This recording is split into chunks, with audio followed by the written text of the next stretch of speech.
Hi friends, welcome back to our channel. ఈరోజు నేను బంగాళదుంప కర్రీ కాదండి, అరటికాయ కర్రీ చక్కగా రెస్టారెంట్ స్టైల్ పొడి పొడిగా చేస్తున్నాను. చాలా టేస్ట్గా ఉంటుంది. ఇది వేసి అయితే చేయండి, మంచి టేస్ట్ మంచి లుక్ అయితే వస్తుందండి కర్రీకి. ప్రాసెస్ అయితే స్టార్ట్ చేసేద్దాం. నేను ఇలా 4 అరటికాయలను అయితే తీసుకున్నానండి. వీటి మంచి కడిగేసుకుని ఇలా 2 ముక్కలుగా కట్ చేసుకుని కుక్కర్లో పెట్టుకుని ఉడకబెట్టుకోవాలండి. వీటిని పక్కన పెట్టేసుకుందాం. బాండీ పెట్టుకుని అందులో 2 స్పూన్ల వరకు పచ్చిశనగపప్పు, ఆవాలు, జీలకర్ర వేసి బాగా అయితే వేయించుకోవాలి. మనం కర్రీ తినేటప్పుడు ఈ పచ్చిశనగపప్పు కూడా మన పంటి కిందకు వస్తే మంచి టేస్ట్ అయితే ఉంటుందండి. అందువల్ల కొంచెం ఎక్కువ అయితే వేసుకోవచ్చు. మీకు మనం 2 ఉల్లిపాయల వరకు కట్ చేసి ఉంచుకోవాలండి. 2 ఉల్లిపాయలు కట్ చేసుకుని వేసుకున్నాను నేను. అలాగే 2 పచ్చిమిరకాయలు చీలికలు. వీటిని కొంచెం మెత్తబడేటట్టు వేయించుకుంటే సరిపోతుంది. మధ్యలో అడుగంటేసిద్దండి, చూసుకుంటూ అయితే ఉండాలి. వీటిని ఇలా తిప్పుకుంటూ అయితే ఉండాలండి. ఈ విధంగా మెత్తబడితే సరిపోతుంది. అల్లం వెల్లుల్లి పేస్ట్ 1 స్పూన్ అయితే వేసుకోండి. ఇలా వేసుకుని మొత్తం కలిపేసుకోవాలండి. కానీ ఇప్పుడు మనం అల్లం వెల్లుల్లి పేస్ట్ వేసిన తర్వాత కలుపుకుంటూనే ఉండాలండి, అడుగంటేసిద్ది.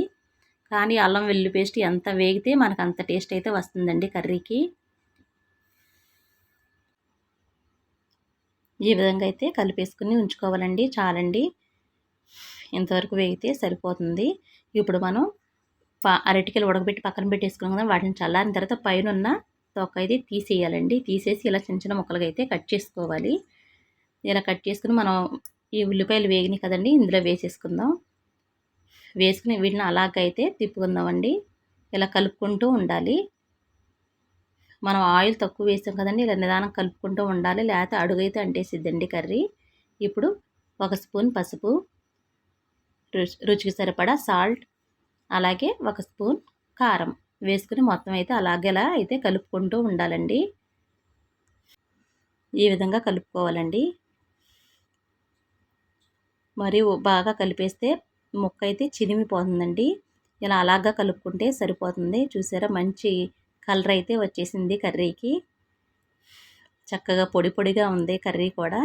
చూడడానికి చాలా కలర్ఫుల్గా మంచి స్మెల్ అయితే వస్తుందండి.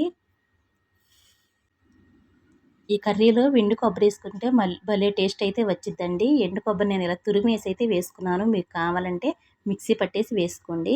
ఇలా వేసుకున్న తర్వాత కొంచెం అలాగైతే కలుపుకోవాలి కర్రీని. ఇప్పటి నుంచి అయితే ఎక్కువ వేగితే కర్రీ అయితే కొబ్బరి వేసాం కదండి, చేదు వచ్చేసిద్ది. దీన్ని అలాగా ఒక 2 నిమిషాల వరకు ఉంచుకుంటే తీసేస్తే సరిపోతుంది. ఇలా కలుపుకున్న తర్వాత కట్ చేసి ఉంచుకున్న కొత్తిమీర అయితే వేసుకోవాలి. కర్రీ అయితే ఆల్మోస్ట్ అయిపోవచ్చిందండి. ఇలా కలిపేసుకోవాలండి. కలుపుకున్న తర్వాత ఒకసారి మీరు టేస్ట్ అయితే చూసుకోండి, ఉప్పు సరిపోయింది లేదో చూసుకోండి ఒకసారి.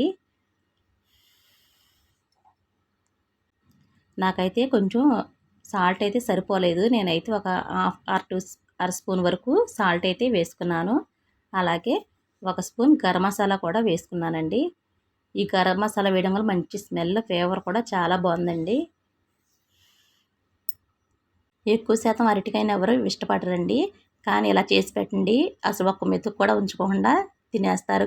లంచ్ బాక్స్లో అయితే ఖాళీ చేసుకొస్తారండి. ఇలా ఫంక్షన్ స్టైల్ అరటికాయ కర్రీ చాలా టేస్ట్గా ఉంది.